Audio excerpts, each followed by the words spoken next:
From Damsels to Disruptors, how have the roles of women in film evolved and what still needs to change? Once upon a time, women were seen as damsels, something to be saved, but now women have become less and less passive. Women now have their own stories, but it wasn't always like this. Barbara Creed discusses the dominant ideology of women as the victim in The Monstrous-Feminine 1986.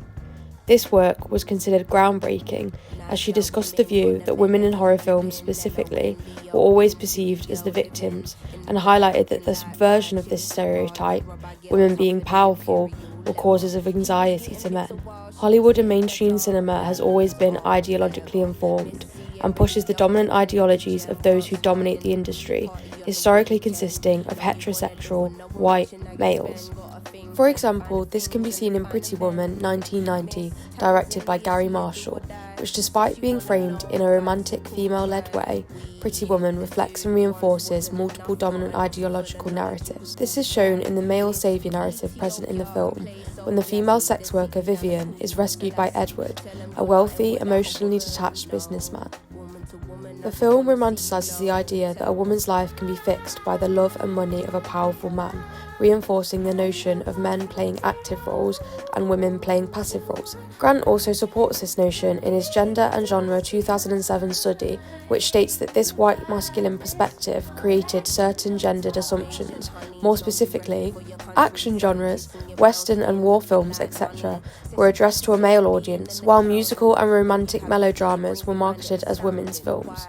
The most significant reason for this gender difference can be explained using the Hays Code, which came about in the 1930s and remained significant until the 1960s. The Hays Code was a set of industry guidelines that restricted and banned content deemed immoral, such as explicit sexuality, profanity, same-sex relationships, and criticism of religion and/or authority. Its main purpose was to uphold conservative, patriarchal white values on screen. This ensured men were coded as active and women were coded as passive. Women became objects of the male gaze, and according to Laura Mulvey, classical Hollywood reinforces distinctions between men and women using binary oppositions, for example, subject versus object, active versus passive, and desire versus objectification. She goes on to say women are often only powerful if they are punished by the narrative or fetishized for a male spectator. A prime example of this being Jennifer's Body 2009, directed by Karlyn Kusama, where the conventionally attractive Megan Fox, who plays Jennifer, who is hypersexualized, gains power, becoming a demon and killing men, which exerts dominance and subverts the convention of women being weak. However, eventually being punished for this in her brutal death, implying that women who wield power must ultimately be destroyed.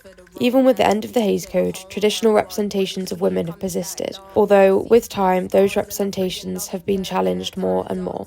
The development of how women are represented in film can partly be explained by the authorship of women and women directors. According to Alison Butler in her book Women's Cinema, The Contested Screen, 2002, from the earliest days of cinema, women filmmakers and directors were significant pioneers of film. Butler identifies one woman filmmaker of the silent era in particular, Lois Weber, who owned a studio and who made over 100 films, including many features, typified by their moral stance on social issues of the day. Recent years have seen more women behind the camera, therefore resulting in a more diverse representation of women in film. The Woman King 2022, directed by Gina Prince Bythewood, shows this, being directed by a black woman and centering black women. It shows a nuanced portrayal of strength and vulnerability. Unlike the one-dimensional strong female character trope, The Woman King presents a full range of emotions, which is often missing when women aren't in creative control. Whilst the representations of women in film have evolved over time, during the period of the Hays Code, Hollywood's solution to keeping women entertained was the woman's film. This consisted of melodramas, romances, and musicals. However, these films often perpetuated stereotypes, focusing on domestic and romantic themes. So whilst these films are targeted towards women, Hollywood's hegemonic values were still apparent. Then, many years later, came The Unruly Woman. In her book, The Unruly Woman, Gender and the Genders of Laughter, 2011, Karlyn discusses how the role of the unruly woman is usually seen in comedies, and it refers to a woman who does not conform to societal standards, often being seen as unattractive and unladylike. Furthermore, Davies, 1975, believed the unruly woman tied to ideas of looseness, recklessness, and lack of discipline. Take Annie from Bridesmaids 2011, directed by Paul Feig, for example. Are you fucking kidding me?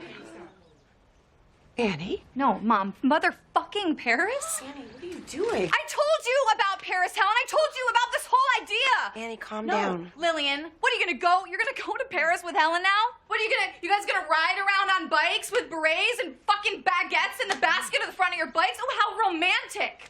What woman gives another woman a trip to Paris? Am I right? Lesbian. We're all thinking it, aren't we? I'm not. Okay? Yes, we're all thinking it, right? Annie. Lillian, this is not the you that I know. The you that I know would have walked in here and rolled your eyes and thought this was completely over the top, ridiculous, and stupid. Look at this shower! Look at that fucking cookie! Did you really think that this group of women was gonna finish that cookie?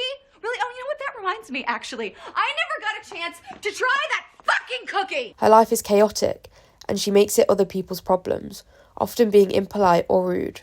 We're going to a restaurant tonight. I know the owner, so it's just You having... do? Oh, Helen is the owner. She also can be perceived as crude and selfish, characteristics not often associated with female roles. So what needs to change? Women's representations and contributions to film has significantly advanced over time, but it is still clear that hegemonic values are still persistent in modern-day film, and further advancements need to be made to fairly represent women's talent and impact.